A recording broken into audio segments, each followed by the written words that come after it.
তো বন্ধুরা, আজকে বেগুনের খুব সুন্দর একটি রেসিপি বানাবো। এরকম ধরনের তার জন্য বেগুন নিয়ে নিয়েছি। এরকম লম্বা লাল যে বেগুনটা পাওয়া যায় মার্কেটে সেটা নেবেন। এবং আমি মাঝে মাঝে আধটা করে কেটে নিয়েছি বেগুনটা।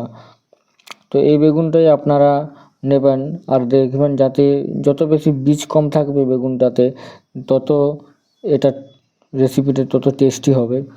তো বেগুনটা এখন আমি এই মাঝে মাঝে কেটে নিয়েছি। লম্বা বেগুনটা মাঝে দুভাগ করে কেটে নিয়েছি।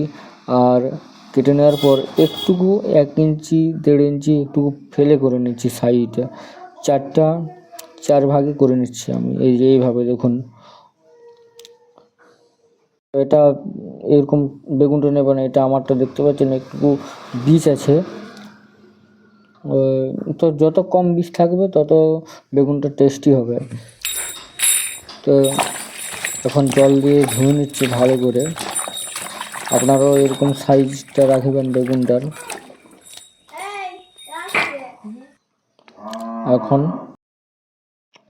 এখন কড়াই বসিয়ে দিয়েছি, ওভেনের মধ্যে তেল দিয়ে দিচ্ছি। এগুলো বেগুনগুলো প্রায় ওই 2 মিনিটের মতন একটু তেল গরম করে একটু নাড়াচাড়া করে নামিয়ে রাখবো। এটা জাস্ট একটু নাড়াচাড়া করে নিচ্ছি 2-3 মিনিটে। তারপর একটু চাইলে ঢাকাও আপনারা দিয়ে দিতে পারেন। 2 মিনিটের জন্য নাড়াচাড়া করে ঢাকাও দিয়ে দিতে পারেন। আমি ঢাকা দিয়ে দেবো।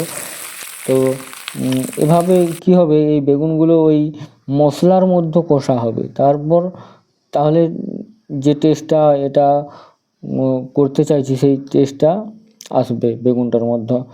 যাতে এরকম 2 মিনিট নাড়াচাড়া করে নামিয়ে দেবো। এখন ওই তেলের মধ্যে একটু সামান্য পরিমাণে আরও তেল দিয়ে এখন 2টো শুকনো লঙ্কা, একটা তেজপাতা দিয়ে দিলাম।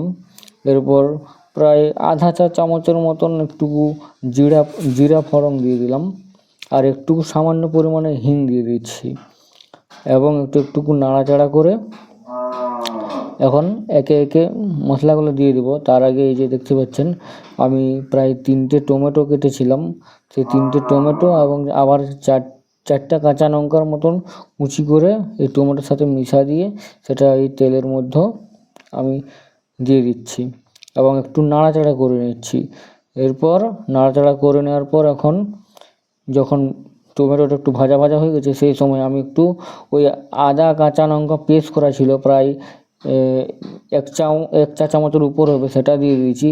আর এখন এটা জিরা এবং ধনিয়া বাটা 1 চা চামচের করে এগুলো বেটে রেখেছিলাম সেটা দিয়ে দিচ্ছি। কিছুক্ষণ নাড়াচাড়া করার পর এখন আমি এটা এই কাজু বাদাম এবং চালমগজ পেস্ট করে রেখেছিলাম সেইটাও আমি এটাই দিয়ে দিলাম কড়াইয়ের মধ্যে। তো এখন কি করব, এটা নাড়াচাড়া করতে থাকবো। এখন জলটা শুকিয়ে যাওয়ার পর আমি একটুকু প্রায় আধা চা চামচের মতন হলুদ গুঁড়া এবং আধা চা চামচ থেকে একটু বেশি কাশ্মীরি লঙ্কা গুঁড়া দিয়ে দিচ্ছি। এরপর একটু সামান্য পরিমাণে জল দিচ্ছি যাতে এই হলুদটা আর এবং ইয়েটা পুড়ে না যায়। আর একটু সামান্য পরিমাণে নুন দিয়ে দিলাম। এরপর নাড়াচাড়া করতে থাকলাম। একটু নাড়াচাড়া করে এরপর দেখুন আস্তে আস্তে কত সুন্দর এটা তেল বেরিয়ে আসছে। সেই সময় আমি প্রায় একটু সামান্য পরিমাণ ওই গরম মশলা দিয়ে দিলাম। আধা চা চামচের থেকে আরও একটু কম আর কি গরম মশলা দিয়ে দিয়েছি। এরপর দেখুন খুব সুন্দরভাবে তেল বেরিয়ে এসেছে মশলাটাতে। সেই সময় আমি এই বেগুনগুলোকে দিয়ে দিচ্ছি এবং বেগুনগুলো দিয়ে মশলাটা মাখিয়ে নিচ্ছি বেগুনের সাথে। আমার বেগুনটা মনে হচ্ছে একটু বেশি ভাজা হয়ে গেল। তো আপনারা দেখবেন ওই 2 মিনিট নাড়াচাড়া করে বেগুনটা নামিয়ে দেবেন। এটা মশলাটার সাথে যদি কষা হয় তাহলে টেস্টটা ভালো আসবে। এই যে দেখুন কি সুন্দর চারিদিকটাতে হয়ে গেছে, দেখতে পাচ্ছেন লাল লাল তেল বেরিয়েছে। এখন এই মশলা ধোয়া জলটা আমি দিয়ে দিলাম, নাড়বেন না কিন্তু, দিয়ে দিলাম। মশলা ধোয়া জলটা ঠান্ডা তো, এটা দিয়ে দিলাম। এখন ওই মশলা ধোয়া জলটা একটু গরম হয়ে যাবে, তারপরে আমি খুরপি দিয়ে এটা নেড়ে করে মশলার সাথে মিশিয়ে দেবো।